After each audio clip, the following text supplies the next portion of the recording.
السلام عليكم، ازيك حبايبي؟ عاملين ايه النهارده؟ ان شاء الله موضوع الفيديو بيتكلم عن الشخير وازاي نتخلص منه بطريقه طبيعيه جدا بدون اللجوء الى آه، ادويه او اي مواد كيماويه.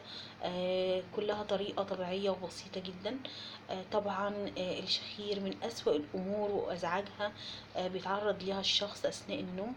طبعا بيعيق النوم، ان احنا ما بنحصلش على نوم بشكل هادئ. وبالرغم انه هو مزعج جدا فهو خطير ايضا على صحة الانسان. في يعني نقط بسيطة جدا. أول حاجة، علشان العلاج يجيب نتيجة لو الوزن زايد لازم التخلص من الوزن الزايد.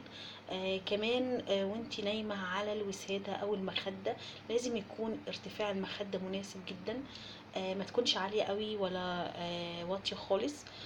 كمان ما ننامش على ظهرنا، ننام على أي جنب.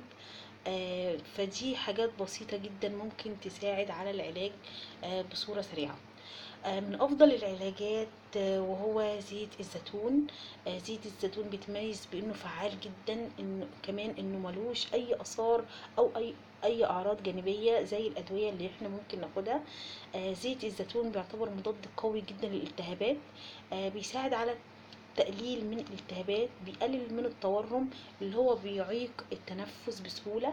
لأنه بيحتوي طبعا على مضادات أكسدة عالية جدا. فبتخليه فعال وبيساعد على فتح ممر التنفس بشكل جيد وبشكل سريع جدا. فهو فعال بالنسبة ان هو بيزيل اي التهابات.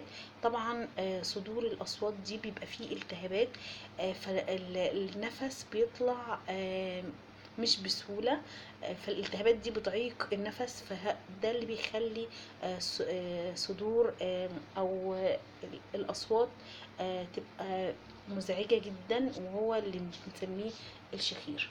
طب ازاي هنستخدم زيت الزيتون للتخلص من المشكلة دي؟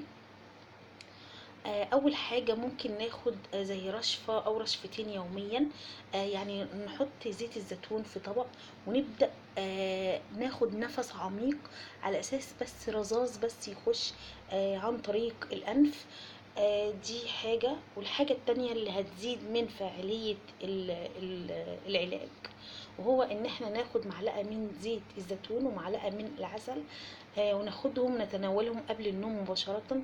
ان شاء الله هتلاحظي نتيجة فعالة، وهتلاقي انه علاج قوي جدا جدا ونتائجه سريعة وممتازة ان شاء الله.